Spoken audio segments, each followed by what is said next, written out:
हाँ तो बेटा आपके आज के लेक्चर में अपन देखेंगे बेटा कीमोथेरेपी। ठीक है, कीमोथेरेपी क्या होती है, इसके मेथड क्या क्या होते हैं, क्या क्या मेडिसिन से यूज होती है, क्या क्या इनके साइड इफेक्ट होते हैं। ठीक है, तो ये सारी चीज़ देखेंगे। इससे जस्ट पहले मैंने ऊपर एक टर्म लिखी हुई है एंजियोजेनेसिस। एंजियोजेनेसिस का मीन होता है फॉर्मेशन ऑफ न्यू ब्लड, यानी कि न्यू ब्लड जब बनता है आपको तो उस प्रोसेस को क्या बोलते हैं अपन, एंजियोजेनेसिस।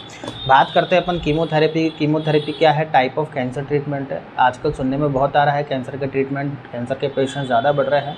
ट्रीटमेंट केवल क्या है, कीमोथेरेपी। और कीमोथेरेपी में क्या होता है आपका एक जनरल साइड इफेक्ट आपने सबके अंदर देखा होगा, बालों का उड़ना। ठीक है, बाल उसमें क्या हो जाता है, सारे जड़ जाते हैं।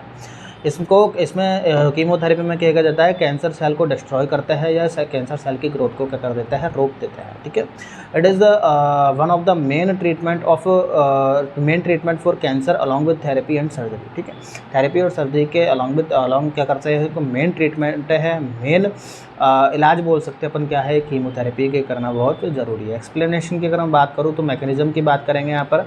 कीमोथेरेपी क्या होती है, कीमोथेरेपेटिक जो ड्रग्स होती है उनको क्या किया जाता है सर, डिज़ाइन किया जाता है कि वो टारगेटेड सेल पर जाए, यानी कि कैंसर सेल के पास जाए और उनको सेल डिवीजन को रोक दे या सेल की ग्रोथ को रोक दे और उस पर क्या कर दे, इफेक्ट कर दे। उनको क्या करता है, इफेक्ट, सेल डिवीजन को अफेक्ट करता है, सेल की ग्रोथ को क्या करता है, अफेक्ट करता है। तो कुल मिला के मेन एम क्या है, सेल की ग्रोथ को रोकना है या सेल को ही क्या कर देना, डिस्ट्रॉय कर देना।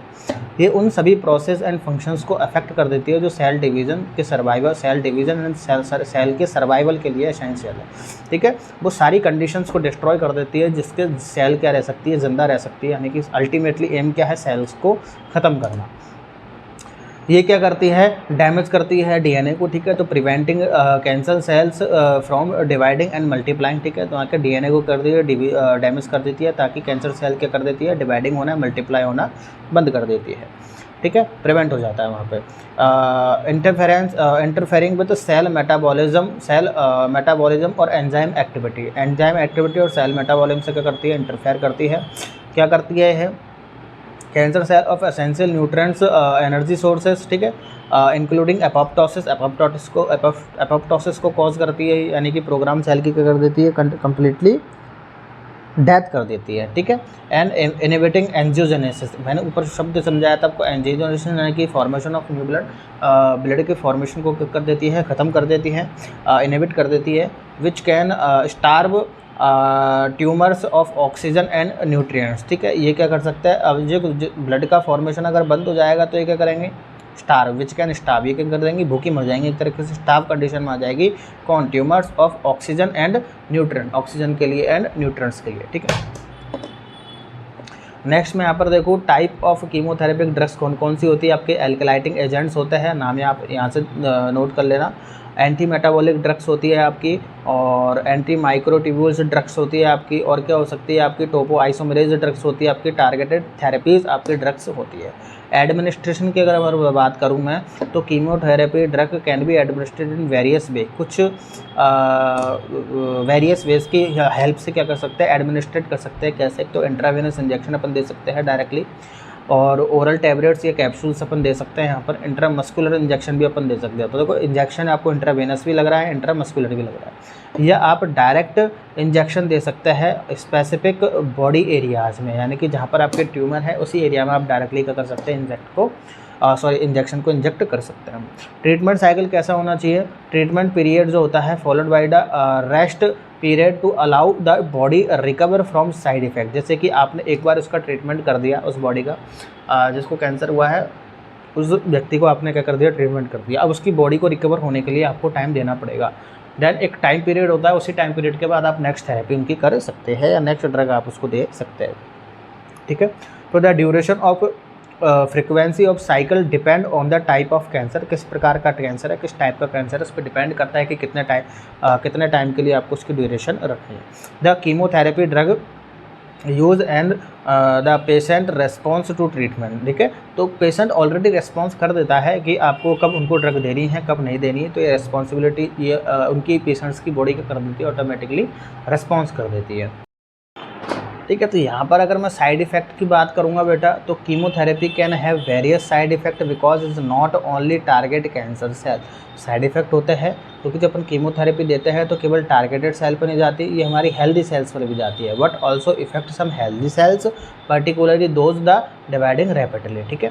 And such as bone marrow भी हो सकता है आपका, हेयर फॉलिकल सेल हो सकती है, एंड सेल लाइनिंग हो सकती है आपकी, एंड डाइजेस्टिव ट्रैक्ट भी हो सकता है। इन सारी चीज़ों को कर सकता है, ये इफेक्ट कर सकती है कीमोथेरेपी। कॉमन साइड इफेक्ट क्या हो सकते हैं आपका, एक तो फैटिक हो सकता है, आपको नोजिया हो सकता है, हेयर लॉस आपको हो सकता है, इंक्रीज रिस्क ऑफ इन्फेक्शंस का रिस्क आपके लिए बढ़ सकता है, माउथ एंड सोर्स, ठीक है। अब यहाँ पर थेरेपी की बात की जाएगी तो यहाँ पर दो टाइप की थेरेपी, एक थेरेपी और है आपके कॉम्बिनेशन थेरेपी। ऑफ्टन कभी कभी क्या होता है कि multiple chemotherapy drug are used in combination to increase the effectiveness of treatment and reduce the risk of drug resistance, ठीक है। यहाँ पर कभी कभी क्या की जाता है, कॉम्बिनेशन थेरेपी यूज़ की जाती है, यानी कि एक साथ में मल्टीपल ड्रग्स को क्या किया जाता है, यूज़ किया जाता है, ताकि उस थेरेपी की इफेक्टिवनेस बढ़ जाए, थेरेपी की क्या बढ़ जाए, इफेक्टिवनेस बढ़ जाए, ठीक है, इफेक्टिव हो जाए मोर, ठीक है। और रिस्क, ड्रग रेजिस्टेंस का रिस्क भी क्या हो जाए, ख़त्म हो जाए। यहाँ पर दो टर्म आई आपकी, एक तो एडजुवेंट एंड आपको नियो एडजुवेंट, ठीक है। Adjuvant and neo adjuvant chemotherapy में क्या होता है, एडजुवेंट कीमोथेरेपी क्या होती है, यूज़ की जाती है आफ्टर सर्जरी और रेडिएशन थेरेपी, यानी कि रेडिएशन थेरेपी के बाद यूज़ की जाती है तो eliminate any remaining cancer cell and reduce the risk of recurrence. क्या किया जाता है, जैसे कि मान के चलो आपने एक बार थेरेपी कर दी, कैंसर सेल्स की डेथ हो चुकी है, उसके बाद में ये एडजुवेंट थेरेपी का यूज़ किया जाता है। ये क्यों किया जाता है कि मान लो हो सकता है कि बॉडी में कोई कैंसर सेल प्रेजेंट रही हो, कोई छूट गई हो, तो उस कैंसर सेल को क्या कर देता है, ये जा करके डिस्ट्रॉय कर देता है। तो पूरी थेरेपी हो जाने के बाद में एक लास्ट पॉइंट में क्या किया जाता है, एडजुवेंट थेरेपी को दिया जाता है। नियो एडजुवेंट थेरेपी को किस लिए दिया जाता है, ये use before surgery and radiation therapy to shrink the tumour and make it more operable make operable और रेस्पॉन्सिव, क्या लिखते हैं यार ये नोट्स में लोग, टू अदर ट्रीटमेंट्स, ठीक है।